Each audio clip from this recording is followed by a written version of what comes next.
ایک دفعہ کا ذکر ہے کہ خراسان کا ایک مشہور فقیہ بغداد آیا تو خلیفہ ہارون رشید کو بھی اس سے ملاقات کا شوق پیدا ہوا، تو اس نے اسے دربار میں بلایا، گرم جوشی سے اس کا خیر مقدم کیا اور بڑی قدر و منزلت کے ساتھ اپنے پاس بٹھایا۔ فقیہ اس عزت افزائی پر پھولے نہیں سما رہا تھا اور ہارون پر اپنے علم کی دھاک بٹھانے کی کوشش کر رہا تھا کہ اچانک بہلول دانا بھی کہیں سے پھرتے پھراتے دربار میں آ نکلے۔ بہلول نے سلام کیا تو ہارون نے بہلول کو بیٹھنے کے لیے کہا، تو فقیہ نے بہلول کا معمولی لباس، بوسیدہ گدڑی اور دھول میں اٹی ہوئی جوتیاں دیکھیں تو قدر حیرت سے خلیفہ ہارون رشید سے بولا کہ آپ بہت مہربان اور فراق دل ہیں کہ معمولی لوگوں کو بھی اپنے دربار میں جگہ دیتے ہیں۔ تو بہلول دانا اپنی جگہ سے اٹھے اور اپنی عصا زمین پر مارتے ہوئے اس فقیہ کے قریب پہنچے اور بولے، قبلہ گستاخی معاف، آپ اپنے ناقص علم پر کیوں اس قدر مغرور ہیں؟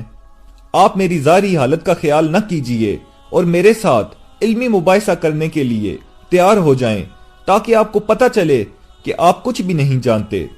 تو فقیہ نے غلط انداز سے حضرت بہلول کی طرف دیکھا اور بولا کہ میں نے سنا ہے کہ تو پاگل ہے اور میں پاگلوں سے مباحثہ نہیں کرتا۔ تو بہلول دانا نے مزے سے کہا، میں نے کب کہا کہ میں پاگل نہیں ہوں؟ میں تو اپنے پاگل پن کا خود اقرار کرتا ہوں، مگر آپ ہیں کہ آپ کو اپنی کم علمی کا کچھ پتہ نہیں ہے۔ تو ہارون نے قہر آلود نگاہوں سے بہلول کی طرف دیکھا اور بولا، بہلول خاموش رہو، تمہیں معلوم نہیں کہ یہ خراساں کے نامور فقیہ ہیں؟ تو بہلول نے اطمینان سے کہا، اسی لیے تو میں چاہتا ہوں کہ یہ مجھ سے علمی مباحثہ کر لیں۔ ہارون کو بھی علمی مباحثوں اور مناظروں کا بہت شوق تھا، تو وہ اس فقیہ سے بولا، کیا مذائقہ ہے، تمہیں بہلول کی دعوت قبول کر لینی چاہیے۔ تو فقیہ بولا، تو پھر میری ایک شرط ہوگی۔ تو ہارون نے اجازت دی اور بولا، تم جیسی چاہو شرائط طے کر لو۔ تو فقیہ بولا کہ میری شرط یہ ہے کہ میں بہلول سے ایک معمہ پوچھوں گا، اگر اس نے درست جواب دے دیا تو اسے 1000 اشرفیاں دوں گا، اور اگر یہ ناکام رہا تو مجھے 1000 اشرفیاں دینے کا پابند ہوگا۔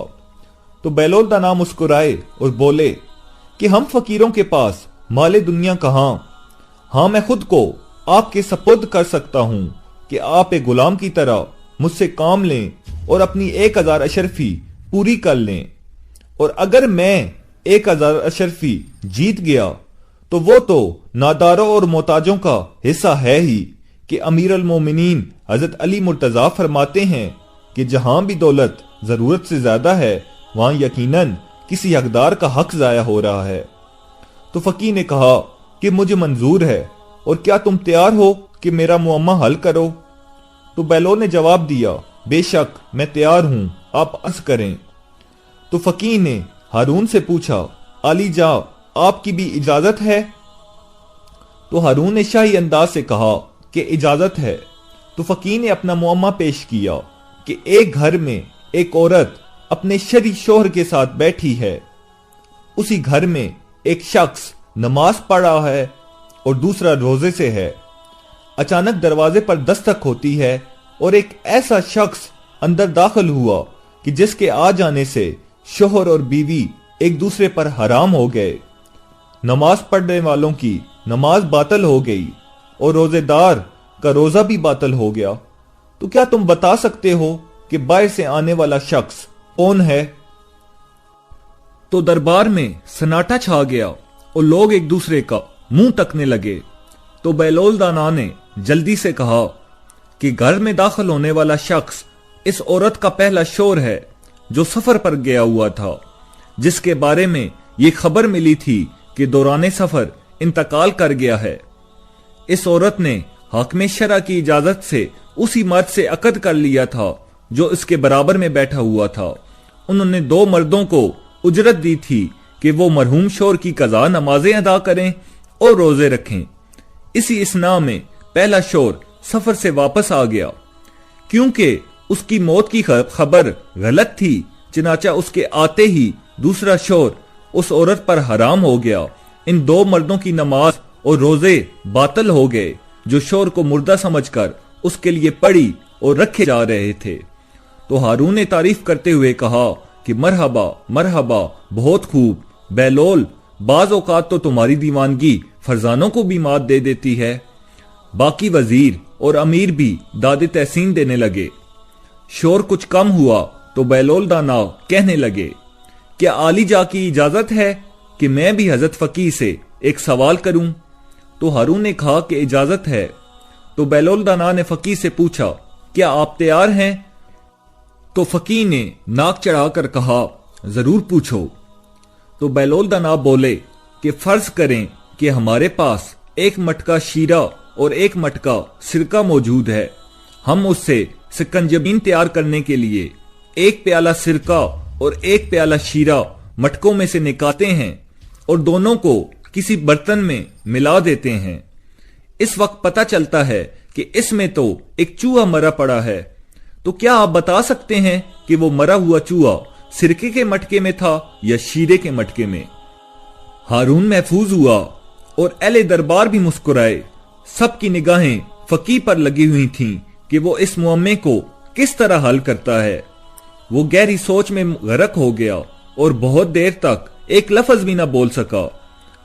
تو خلیفہ ہارون رشید اتنا انتظار نہ کر سکا اور بولا کہ بیلول نے تو تمہارا معمہ حل کرنے میں ایک لمحہ بھی نہیں لگایا تھا، تمہیں بھی اس کے سوال کا جواب اسی طرح دینا چاہیے۔ تو فقیہ نادم سا ہو گیا، اس کی نگاہیں جھک گئیں، اسے اپنی کم علمی کا اعتراف کرنا ہی پڑا اور بولا کہ عالی جا، میں یہ معمہ حل نہیں کر سکتا۔ تو ہارون نے بیلول کی طرف دیکھا اور بولا، بیلول، بہتر یہی ہے کہ تم خود اس معمے کو حل کر دو۔ تو بیلول دانا مسکرائے اور بولے، کیا حضرت فقیہ اب بھی اپنی ناسمجھی کے قائل ہوئے ہیں یا نہیں؟ تو فقیہ بولا کہ بیلول، تم نے مجھے احساس دلا دیا ہے کہ علم کی کوئی حد نہیں، کسی کی ظاہری حالت کو دیکھ کر اسے کم تر خیال نہیں کرنا چاہیے۔ تو بیلول دانا بولے، تو سنیے جناب، ہمیں چاہیے کہ اس چوہے کو سکنجبین سے نکال کر اچھی طرح دھو لیں، پھر اس کا پیٹ چاک کریں۔ اگر اس کے پیٹ میں سرکہ ہوا تو سمجھیں کہ وہ سرکے کے مٹکے میں تھا، اور اگر شیرہ ہوا تو پھر اس نے شیرے میں ڈبکی لگا کر جان دی ہے، لہذا جو کچھ بھی اس کے پیٹ میں ہوا اس شے کے مٹکے کو ضائع کر دینا چاہیے۔ تو اہل دربار اش اش کر کر اٹھے۔ ہارون بھی بہت محفوظ ہوا، اس نے بیلول کو آفرین کہی۔ فقیہ نے سر جھکایا اور 1000 اشرفی اس کے سامنے ڈھیر کر دیں۔